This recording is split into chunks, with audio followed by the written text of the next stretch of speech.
Well, I was just glad, I had been given my future endeavor speech. You Yeah. know what I mean? Hmm. Good luck on your future endeavors. And then 6 months later, um, John told us either he was the coach with the whistle, Yeah. uh, and he either quits or was fired. So somebody's bright idea was to bring the genius back with the Beverly Brothers, and I was so glad to be back in the action that I didn't care about anything.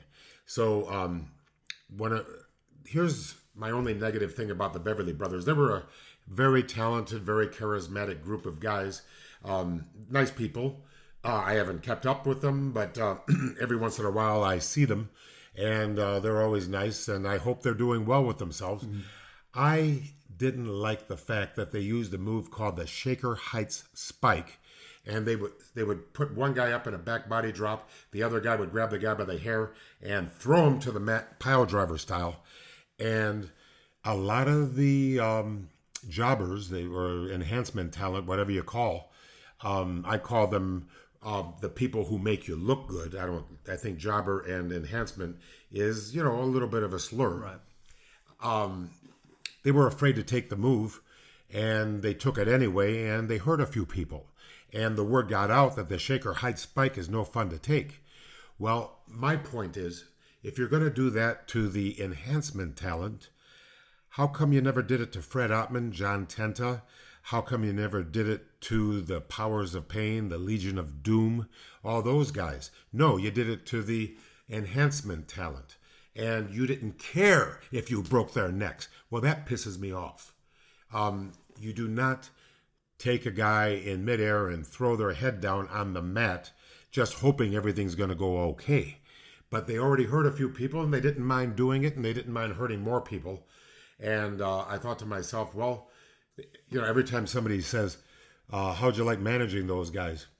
Oh, it was better than having to work with them on television. And, I never had to take the Shaker Heights Spike, but you guess what? I wouldn't have taken that move. That's not a move. That's a disaster waiting to happen.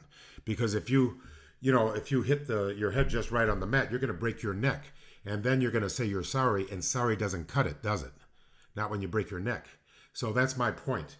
I wrestled as Leaping Lanny when Mr. Perfect came in. I wrestled Mr. Perfect every night for at least 30 nights. We went all over the place. And let me tell you what.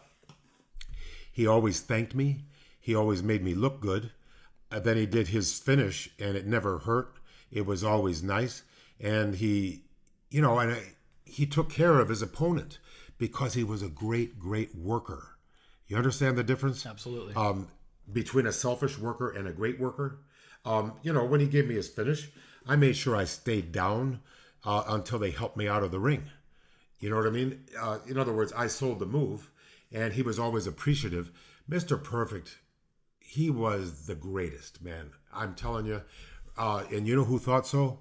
Macho Man. Mm-hmm. They loved each other. It was a great, they respected one another. I'm sorry that Macho Man never got to wrestle Mr. Perfect. That would have torn the house down. That would have been amazing. Now, going back to the Beverly Brothers almost killing a jobber, there's a video on YouTube. Search it. It says, holy shit, with like 10 exclamation marks. Beverly Brothers nearly killed jobber. Check that video out. Reckless. I tell you, at All In, I saw a lot of moves didn't look safe, but I guess everybody was still walking, so maybe they're just great. Oh, yeah!